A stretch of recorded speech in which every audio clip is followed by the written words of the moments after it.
Le ton dans les kiosques ce matin, on voit ça avec Patrice.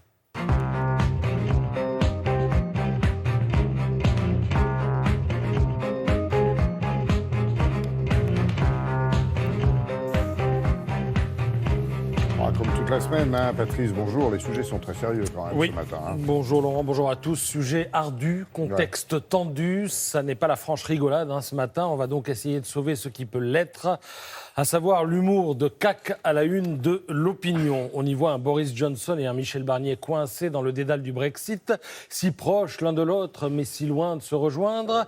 Vous avez remarqué que le dédale a la forme d'un trèfle, le fameux shamrock, l'un des symboles de l'Irlande. D'ailleurs, il y a un troisième larron dans le dessin. Alors lui, il est au spectacle, et précisément avec sa tenue verte et sa barbe de rouquin, il incarne l'Irlande. Tout ça pour dire que le Brexit, c'est pour la fin du mois, avec ou sans accord, sachant que l'un des points de crispation qui font que le psychodrame dure depuis 3 ans, c'est l'Irlande, avec sa frontière entre la République d'Irlande, membre de l'Union européenne, et l'Irlande du Nord, qui reste une province britannique. Cette frontière, elle a donné lieu à tellement de castagnes par le passé qu'on redoute de la voir ressurgir à la faveur du Brexit. Et cette question, c'est celle du backstop. Vous avez sans doute déjà entendu ce terme. Si tout cela vous paraît abscon, eh bien, je vous renvoie au Parisien qui fait de gros efforts de pédagogie ce matin pour éclairer ses lecteurs sur le Brexit et ses échéances. Car si accord il y a aujourd'hui, eh bien, il faudra encore qu'il soit validé par les deux parlements à Strasbourg et à Westminster. Tout aussi compliqué, la réforme des retraites, techniquement et politiquement, Juppé et Fillon pourraient vous le confirmer. D'où l'avènement annoncé d'un plan B à la une des Échos qui croit savoir que la première génération concernée par la réforme ne serait plus celle des assurés nés en 1963, mais de ceux nés un peu plus tard. Pour Cécile Cornudet, eh bien, l'évocation de ce plan B est la preuve que le gouvernement n'a pas réussi à rassurer sur ses intentions, mais l'idée, chacun l'aura compris, c'est aussi de désamorcer ce qui se trame pour bientôt.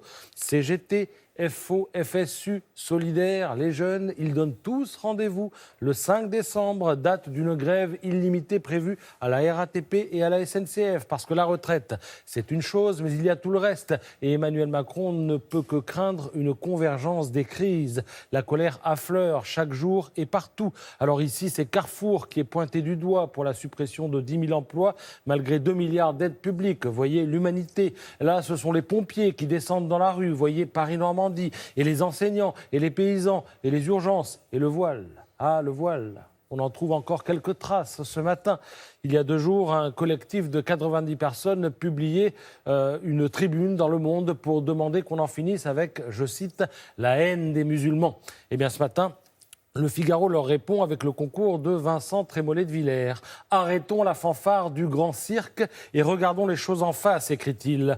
De burqa en burkini, les agitateurs de l'islam politique testent la résistance de la société française, alternant sans cesse provocation et plaintes victimaires. Ils transforment une tenue culturelle, entre guillemets, en manifeste.